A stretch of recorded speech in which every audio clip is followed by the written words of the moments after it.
കേരള സർവകലാശാല കലോത്സവത്തിലെ കോഴ വിവാദത്തിൽ ആരോപണ വിധേയനായ വിധികർത്താവ് PN ഷാജിയുടെ മരണം ദുരൂഹമാണെന്ന് കുടുംബം. മകനെ കുടുക്കിയതാണ് എന്നും പണം വാങ്ങിയിട്ടില്ലെന്ന് മകൻ കരഞ്ഞു പറഞ്ഞിട്ടുണ്ടെന്നും ഷാജിയുടെ മാതാവ് ലളിത പറയുന്നു.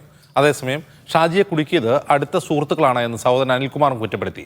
ഇന്ന് തിരുവനന്തപുരം കന്റോൺമെന്റ് സ്റ്റേഷനിൽ ചോദ്യം ചെയ്യൽ ഹാജരാകാൻ നോട്ടീസ് നൽകിയതിന് പിന്നാലെയാണ് PN ഷാജിയെ ഇന്നലെ മരിച്ച നിലയിൽ കണ്ടെത്തിയത്. ഷാജിയുടെ പോസ്റ്റ്മോർട്ടം ഇന്ന് നടക്കും.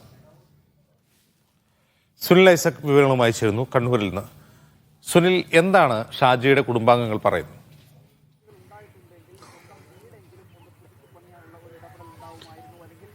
ആദ്യം ഷാജിക്കെതിരായി ഉയർന്ന ആരോപണത്തിന് പിന്നിൽ ആസൂത്രിതമായ ഗൂഢാലോചന നടന്നുവെന്ന ഗുരുതരമായ ആരോപണമാണ് കുടുംബം ഉന്നയിക്കുന്നത്. ഈ സംഭവത്തിൽ ഷാജിക്ക് ഏതെങ്കിലും തരത്തിലുള്ള ബന്ധമില്ല, പങ്കില്ല. അതിനപ്പുറത്തേക്ക് ഫലമായി ബന്ധപ്പെട്ടുകൊണ്ട് ചില തർക്കങ്ങളുണ്ടായിരുന്നു, ചില ഇടപെടലുകളുണ്ടായിരുന്നു. അത് പുറത്തുനിന്നുള്ള ചില ഇടപെടലുകളാണ് ഉണ്ടായത്. അതിന് പക്ഷേ ഷാജി വഴങ്ങാതിരുന്നതാണ് ഇത്തരം ആരോപണങ്ങളിലേക്ക് എത്തിയതെന്ന സംശയമാണ് കുടുംബം പ്രധാനമായും മുന്നോട്ട് വയ്ക്കുന്നത്.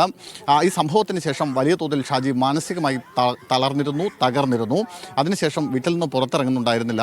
ഇന്നലെയും അതുപോലെ തന്നെ വീടിൻ്റെ മുകൾ നിലയിൽ കയറിയ ഷാജി മുറിക്കുള്ളിൽ അടച്ചുപൂട്ടിയിരിക്കുകയായിരുന്നു. തുടർന്ന് 6:20 ഷാജിയെ കാണാതായതോടുകൂടിയാണ് ബന്ധുക്കൾ റൂം പൊളിച്ച് അകത്ത് കിടക്കുകയും ഷാജിയെ അവിടെ മുറിയിൽ മരിച്ച നിലയിൽ കണ്ടെത്തുകയും ചെയ്തത്.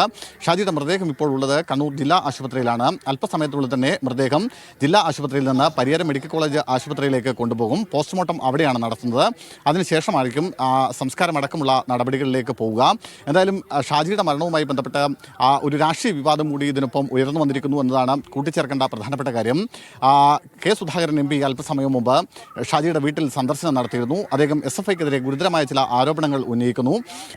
ഈ മാർഗംകളിയുമായി ബന്ധപ്പെട്ടുകൊണ്ട് ഫലം തിരുത്താനുള്ള ചില സമ്മർദ്ദം ഷാജിക്ക് നേരെ ഉണ്ടായിരുന്നു. പക്ഷേ അതിന് ഷാജി വഴങ്ങിയില്ല. അതേ തുടർന്ന് ഷാജിയെ മനഃപൂർവ്വം കുടുക്കുകയും ഭീഷണിപ്പെടുത്തുകയും മർദ്ദിക്കുകയും ചെയ്തു. മാത്രമല്ല നിരന്തരമായി ഫോൺ വിളിച്ചു പോലും ഷാജിയെ സമ്മർദ്ദത്തിലാക്കുന്ന, ഭീഷണിപ്പെടുത്തുന്ന ഒരവസ്ഥയുണ്ടായി. അതുകൊണ്ട് തന്നെയാണ് ആ സമ്മർദ്ദവും അപമാനവും സഹിക്കവയ്യാതെയാണ് ഷാജി ഒടുവിൽ ആത്മഹത്യ ചെയ്തത്. ഷാജിയുടേത് കൃത്യമായ ആസൂത്രിതമായ ഷാജിയുടേത് ഒരു കൊലപാതകമാണ്. അത്തരത്തിലാണ് അതിൻ്റെ ഒരു അന്വേഷണം നടക്കേണ്ടത്. SFI ആണ് ഇതിൻ്റെ പ്രതിക്കൂട്ടിലുള്ളത്. നിരന്തരമായി SFIക്കെതിരെ ഇത്തരത്തിലുള്ള ആരോപണങ്ങൾ ഉയരുന്നു. അതുകൊണ്ട് വളരെ വിശദമായ കൃത്യമായ അന്വേഷണം ഈ സംഭവത്തിൽ വേണമെന്നുള്ള ഒരു ആവശ്യം കെ സുധാകരൻ MP ഉന്നയിക്കുന്നു. കോൺഗ്രസിൻ്റെ പ്രധാനപ്പെട്ട പല നേതാക്കളും ഈ ആവശ്യം ഉന്നയിച്ചുകൊണ്ട് രംഗത്തെത്തുകയും ചെയ്തിട്ടുണ്ട്. എന്നാൽ ഷാജിക്ക് മർദ്ദനമേറ്റിരുന്നോ എന്ന ചോദ്യത്തോട് മർദ്ദിച്ചോ എന്ന് കൃത്യമായി അറിയില്ല, മർദ്ദിച്ചിട്ടില്ല എന്നാണ് മകൻ പറഞ്ഞത് എന്നാണ് അമ്മ ലളിതയും സഹോദരൻ അനിലും പറയുന്നത്. പക്ഷേ ഷാജിയുടെ മുഖത്ത് ചില കരിവാളിച്ച പാടുകളുണ്ടായിരുന്നു. അത് മർദ്ദനമേറ്റതിൻ്റെയാണോ എന്നുള്ള സംശയം കുടുംബം ഇപ്പോൾ ഉന്നയിക്കുന്നുണ്ട്, മുന്നോട്ട് വയ്ക്കുന്നുണ്ട്. നമുക്കറിയാവുന്നതുപോലെ തന്നെ കഴിഞ്ഞ ശനിയാഴ്ച പുലർച്ചെയാണ് വിവാദമായ കേരള സർവകലാശാല കലോത്സവത്തിൻ്റെ മാർഗംകളി മത്സരവും അതുമായി ബന്ധപ്പെട്ട ചില വിഷയങ്ങളൊക്കെ ഉണ്ടാവുന്നത്.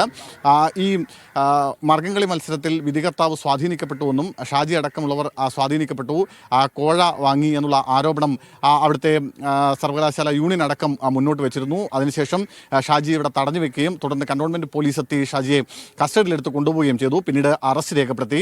ഷാജി അടക്കം 3 പേരെയായിരുന്നു ഈ സംഭവവുമായി ബന്ധപ്പെട്ടുകൊണ്ട് പോലീസ് അറസ്റ്റ് ചെയ്തത്. ഇന്ന് ഈ കേസിൽ ചോദ്യം ചെയ്യലിന് ഹാജരാകാൻ ആവശ്യപ്പെട്ട് കന്റോൺമെൻറ്റ് പോലീസ് ഷാജിക്ക് നോട്ടീസ് നൽകിയിരുന്നു. അതിന് തൊട്ടു മുമ്പാണ് ഇന്നലെ വൈകുന്നേരത്തോടുകൂടി ഷാജി ആത്മഹത്യ ചെയ്ത നിലയിൽ വീട്ടിൽ മരിച്ച നിലയിൽ കണ്ടെത്തുന്നത്.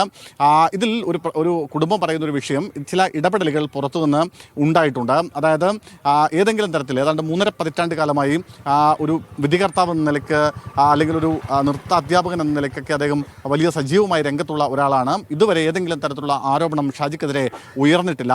അതുകൊണ്ട് തന്നെ ഇപ്പോൾ ഉയർന്നു വന്നിട്ടുള്ള ആരോപണവും അതിൻ്റെ പിന്നിലും ചില ഗൂഢാലോചനകളുണ്ട്.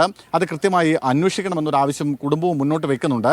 കുടുംബം ഔദ്യോഗികമായി പോലീസിൽ പരാതി നൽകിയിട്ടില്ല. ഒരുപക്ഷെ സംസ്കാര ചടങ്ങുകൾക്ക് ശേഷം കുടുംബം പോലീസിൽ പരാതി നൽകുമെന്നാണ് അറിയുന്നത്. ഇപ്പോൾ അസ്വാഭാവിക മരണത്തിന് മാത്രമാണ് Kannur city police case register ചെയ്തിരിക്കുന്നത്. അതിനുശേഷം വിശദമായൊരു പരാതി കുടുംബം കണ്ണൂർ സിറ്റി പോലീസിന് കൈമാറുമെന്നാണ് സഹോദരനടക്കമുള്ള ആളുകളുമായി സംസാരിക്കുമ്പോൾ നമുക്ക് മനസ്സിലാക്കുന്നത്, അവരിൽ നിന്ന് ലഭിക്കുന്ന വിവരം.